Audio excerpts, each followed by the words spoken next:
In this episode of Kids Podcast, I am honored to share wisdom with you about leading kids in your church and in your home. Dealing with kids is hard work, and I'm praying that we add some tools to your tool belt today. So let's dive into today's topic.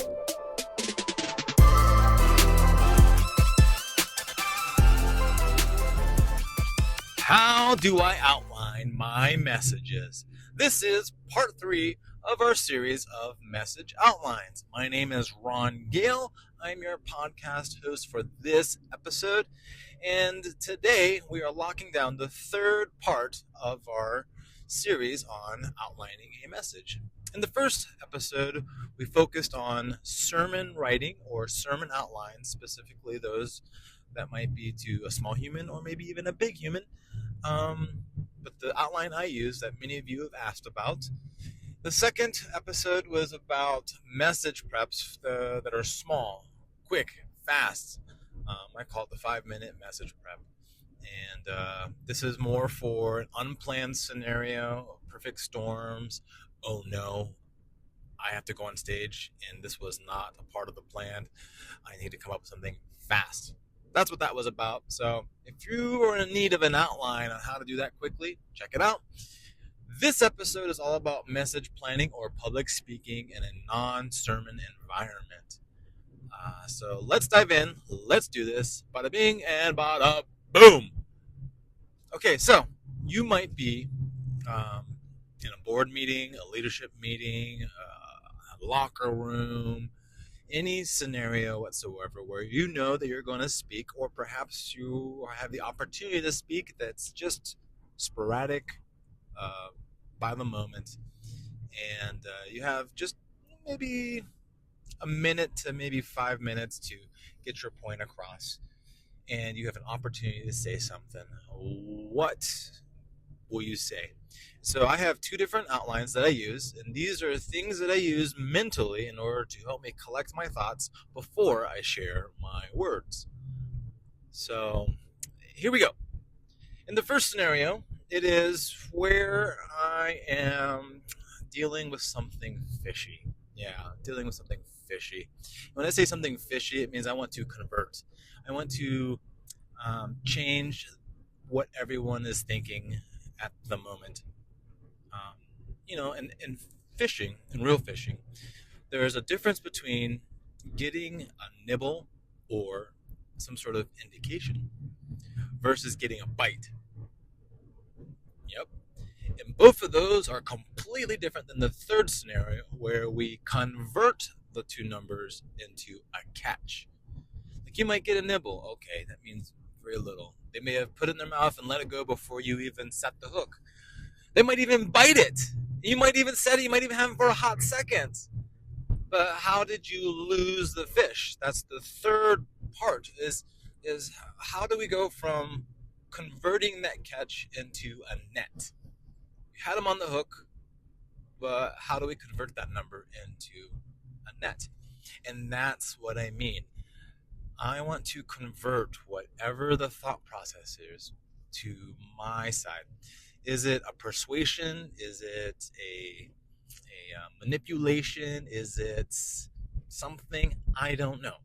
I just know that I've been called to become a fisher of men. And everyone at the table is thinking about this particular situation, this scenario, this topic in one way. But I see it in a completely different way. And I want to convert. And I'm using the word convert very specifically because it is fishy talk. So when it is this kind of scenario, I use my fishy technique. Fish. Literal hobby fishing. Because as many might know, I love my fishing. So, because I want to convert my fishing numbers, I'm going to use my fishing analogy. And how I do it is I literally start with a fishing analogy. Just like what you just heard just now. And then by the time I hit my main point, it is just enough truth for me to be like, that's what we should be doing. Did you find it? Did you land on it with me? I used a fishing analogy on you. hoping that you understood that I want to convert people on an idea. Now, I'm not really interested in manipulating people or persuading people, but I'm always interested in raising up leaders to think through things and have critical thoughts and to go bigger, better, brighter, and so forth. I just sometimes think that we're not thinking through it like fishermen or fishers of men. And so when I'm in that scenario, I use my fishy analogy. There's my first scenario.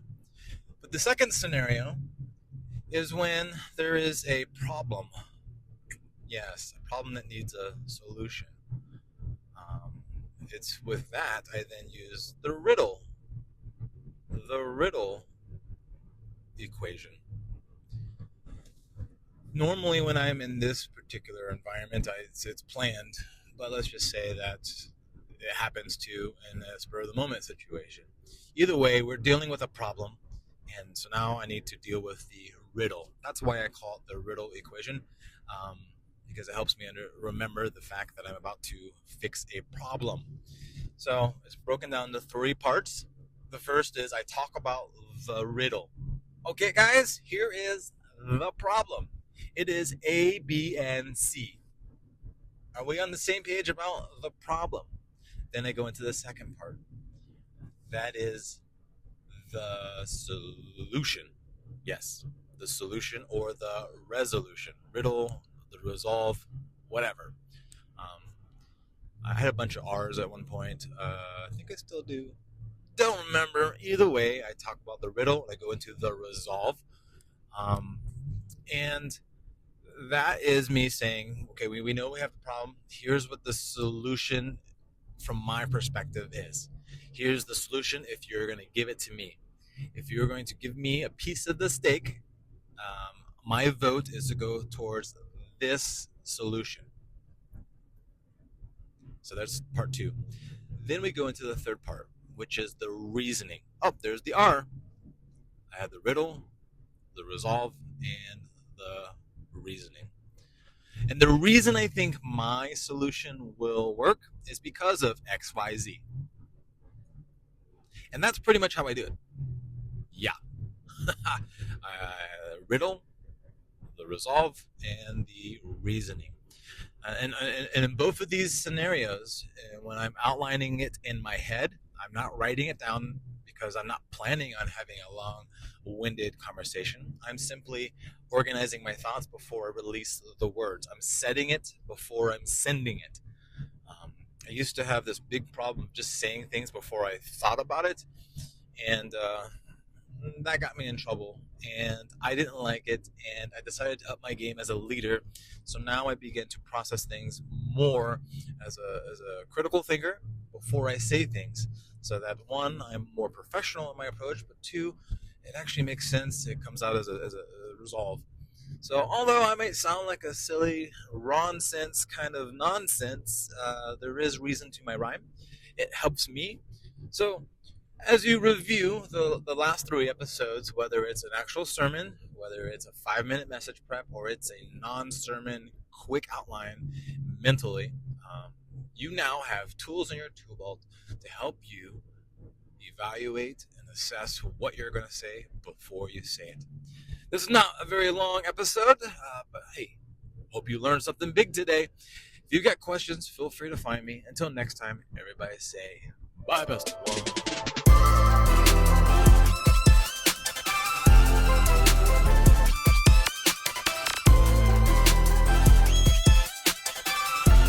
Thank you for listening. Smash those like buttons, turn the bells blue, or whatever the kids are doing these days. At the end of the day, our goal is to raise little people to one day become big people. You can find older archived podcasts on our YouTube channel and support what we do at rongaleministries.com. Enjoy!